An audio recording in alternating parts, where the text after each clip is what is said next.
Today's the day, y'all. Planting out our tomatoes and a lot of the other stuff in our greenhouse. Oh yeah. We got them going in. And we're sprinkling a little bit of this on them. Yeah. Exciting times. This is the day that we have been waiting for. Almost got one row of tomatoes done. Wow. How's it going? Quality over quantity, folks.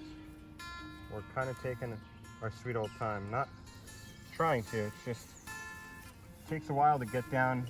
We need to get like, these are like 5 inches at least. We got to try to get to like 7 or 8 inches at least. Get them real deep. But you know, we got clay once like 6+ inches hits because these rows aren't very thick. These are the new rows. These used to be something else last year, but now we have the full four. So these two lower rows that are newer, they're a little bit wider, so we're double stacking them all the way down, which we didn't do last year. We kind of staggered them pretty thinly. So we're completely double stacking them all the way down this row and this other new row. So we're getting them packed in, so we just got to keep up on pruning and keep them all nice and aired out during the growing season. But yeah, so we're trying to just get them in here. Hey guys, so I just wanted to show you our tomatoes. We finally planted them, thank goodness, and it's a very exciting thing because I just felt bad that they were in little cups and now they're free in the ground. So we have 118 tomatoes planted this year, and that's 4 rows. We have them on these trellises that we use. We use the twine to tie them up as they get bigger to hold them up. And last year they grew taller than those ones. They grew way up, like taller than that. And this year we're thinking about maybe just topping them so they don't grow so tall. Because they were getting fruits way up top, but we weren't able to even harvest them because they were way too high. Hey y'all, so yeah, we didn't get a whole lot of footage. We were very busy last Saturday, but that's when we sowed everything. It was a really long day in the garden, but we got them all in. These plants over here, they're really sown pretty tightly, but we were gonna see how it goes. We wanted to get as much as we could in here since we still have leftover. We weren't trying to get every plant that we grew, but we're trying to get as much as we can packed in here. And we're organically fertilized heavily, and we're gonna prune and cut back very heavily. That's the only way this will work. These are the only ones we pack this tight. And then as you can see, as we go this way with the bigger tomatoes, we kind of sowed a little bit bigger, a little bit further apart. So these 2 rows over here are the old rows from last year, and they're sowed about what we had last year, the same spacing, about 16 to 18 inch apart, staggered diagonally. So we know they should be okay because that's how we did it last year. But these 2 rows, mainly the first row, is really tightly packed. So we'll just keep pruning as we go up. We're gonna probably strip as they get bigger and bigger. We're gonna strip pretty much all these down here as they get older. They're gonna come off and they're gonna be pretty much bare up to about 1.5 to 2 feet. They're gonna be bare. That keeps ventilation, circulation, airflow, keeps everything dry. The foliage stays dry. And we're gonna have the drip tape irrigation system, which we finally ordered. And hopefully next week we'll be installing that, hopefully. And that's gonna be a big project. But there's gonna be, the drip tape's gonna run down each row of the plants along with everything, almost everything else in the garden. And it's gonna soak right at the roots and go down and not get everything rained on and wet on top, which is really important for tomatoes if you want to have a productive tomato harvest. We're gonna be picking suckers like we did about every 2 to 3 days, just like last year, but you'll be able to see us doing it this year. And we got to get the twine for the tops of these, because these are the new trellises we put up, and we're going to try to reuse that twine. It's not as brittle as I thought it would be, but we might have to replace some of it. But whatever is available and looks good, we're going to reuse. So we take if you come over here, I'll show you. So we just tied this like last year. We tied it around here, and then you bring it down. And as the plant gets about this tall, as long as your plants aren't leggy, which thank God ours are not this year.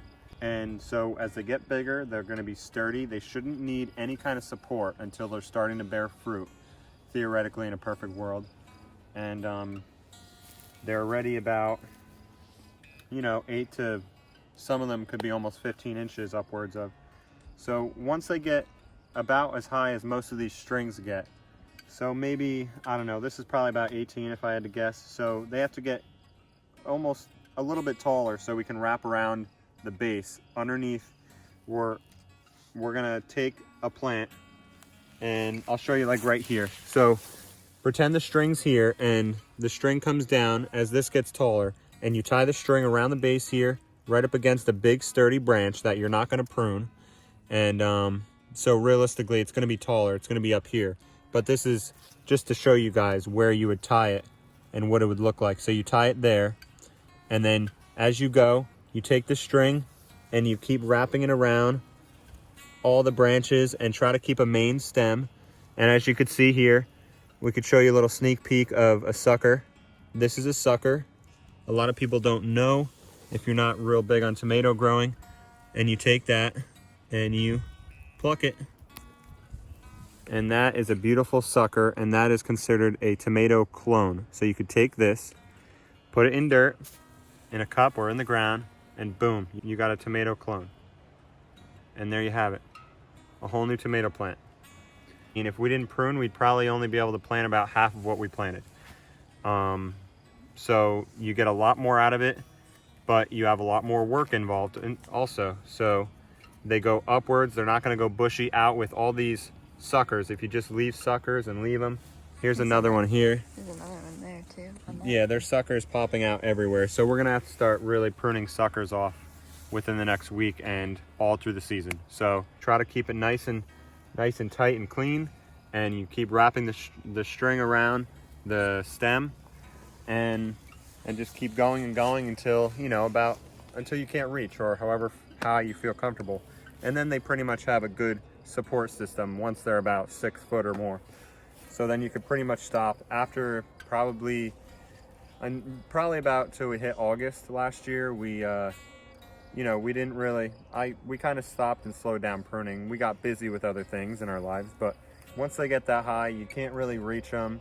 It slows down. What we didn't do was top them like Jess said last year, but we're gonna try to top them so they concentrate more of their energy. Instead of going up, they kind of go out and they try to ripen more of their green fruit, which last year we did have a lot of green tomatoes at the end of the year, which isn't a bad thing. You can pickle them, you can fry them, but there was quite an abundance. So we're gonna try to minimize that. We made these trellises over here about 7 foot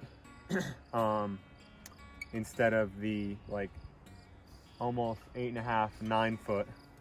So we'll see how it works. It should be good. That's plenty of height for any indeterminate tomato.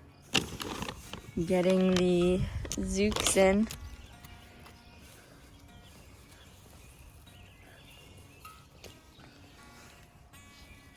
Right now he's doing the gray zucchini.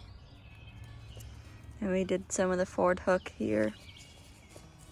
We still have some Ford hook inside that's growing that we started a little bit later, so we're probably gonna put it at the end, which is okay. Cabbages are beginning to form heads. Looking really good. Matt is continuing on planting out the tomatoes. Here's our potato sprouts. They're pretty much like big plants now, I feel. They just blew up. We had to cover them a few times when it got kind of cold. And our kale.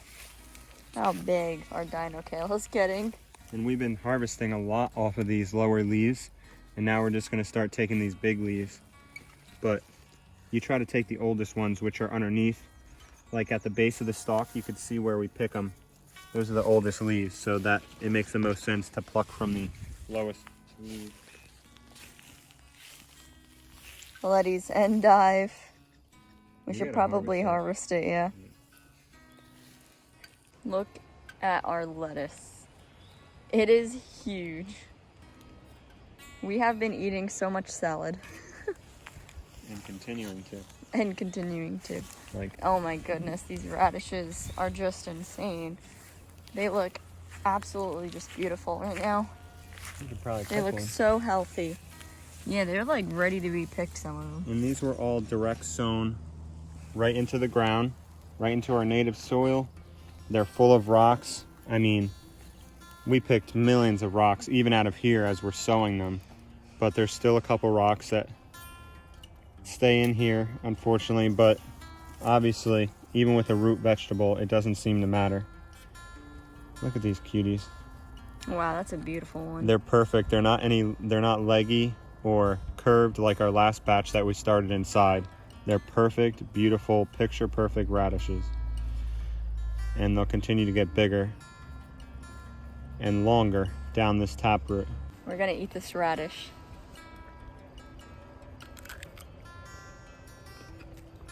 Mmm. I love radishes, they're so good. Is it better than the last batch? It's a little bit more, like, juicier. Yeah. Maybe because it's a little bit younger.